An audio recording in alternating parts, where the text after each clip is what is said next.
سلامونه نیکې هیلې په دې هیله چې ټول روغ او جوړ اوسئ. میا خلیفه په ماضي مې پښیمانه یم، ټوله ګټه یې یوازې $12,000 وه. وایي که نه چې داسې کار هېڅکله مه کوئ چې وروسته پرې پښیمانه وئ او هم شرمنده. شرمندګي هم داسې شرمندګي چې هم پرې خپل ځان خپل ضمیر ته او هم ټولنې او خلکو ته شرمنده وئ. همداسې پیښه میا خلیفه چې د بربنډو فلمونو کارکوونکې وه ورسره شوې او پښیمانه ده چې اوس بغیر له پښیمانۍ هېڅ نشي کولی. ویډیو در سره حتما تر اخره پورې وګورئ. ویډیو در سره لایک او نور دوستانو سره مو شیر کړئ. زموږ د یوټیوب چینل پښتو ټاپ ټي وي همدا اوس در سره سبسکرایب ورسره خوا کې د ګونګړي نشان ووهئ. میا خلیفه په ماضي مې پښیمانه یم، ټوله ګټه یې یوازې $12,000 وه.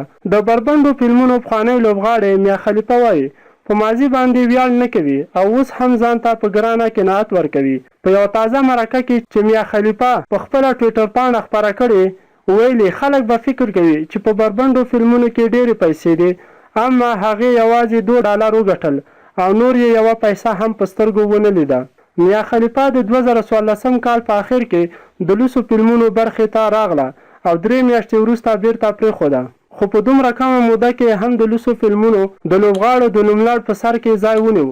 میا خلیفه چې تر دې وړاندې د خپلې ماضي په اړه هېڅ خبرې نه وې کړې، په تازه مرکه کې یې ویلي سینما ته د نجونو ورتګ او هلته کار کول یو ډول قانوني دام یا لومه ده چې بېڅوک مېرمنې پکې نښلي. هغه وایي ما ته تر هغې فن کې کار کول یو ډول جالي ښکارېده. تر هغې چې فلم مې جوړ کړ ما فکر نه کاوه چې دومره دې خبره رسوا شي. ما لومړی فلم په حجاب کې جوړ کړ او هغه چې ټولې نړۍ کې ډېر مشهور شو بیا نو شا تګ نه کېده. په بله اونۍ کې مې بله ویډیو جوړه کړه او همداسې یې دوام وکړ. میا خلیفه وایي د خپل کار له امله ورته د مرګ غوښونه هم شوي او یې د وژلو هوډ کړی. هغه وایي رئیس د ګوګل د نقشې په مخ زما د اپارتمان عکسونه راته ولېږل او راته یې وویل چې ځای دې را معلوم دی. بیا زه 2 اونۍ په یو هوټل کې اوسېدم. رئیس زما عکسونه فوټوشاپ کړي ول او راته یې ولېږل چې پکې یې زما سر پرې کړی و. خلیفه وایي خلک ورپسې بد رد وایي او سپک پیغامونه ورته لیږي، خو په ټکو یو د بې اهمیته خبرو په کیسه کې نه ده. میا خلیفه زیاتوي په خپل ماضي افتخار نه کوي او نه هم ورته د منلو وړ ده، خو چاره یې نشته او اوس هم ځان ته په هغه او دغه قناعت ورکوي. میا خلیفه وایي هیڅ یوه اداره ورته کار نه ورکوي او ټول خلک د هغې د ماضي له امله له هغې سره ښه چلند نه کوي. نوموړی زیاتوي یوازې نامزد یې د هغې د کار ستاینه کوي. د یادونې ده چې میا خلیفه څو میاشتې وړاندې د خپل پخواني ملګري روبرټ سنبرګ سره یې کوژده وکړه. د میا خلیفه نامزد د ډنمارک دی او یو مسلکي او مشهور اشپز دی.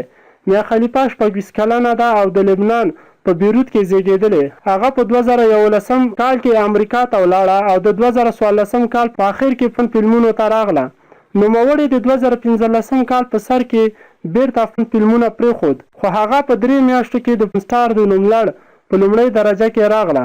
تاسو څه نظرونه لرئ چې آیا د انسان لپاره پیسه، دولت، شهرت هر څه کېدلی شي که نه؟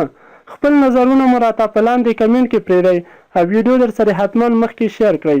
د نورو تازه معلوماتو لپاره در سره زموږ د یوټیوب چینل پښتو ټاپ ټي وي همدا اوس سبسکرایب ورسره خوا کې د ګونګړي نشان ووهئ.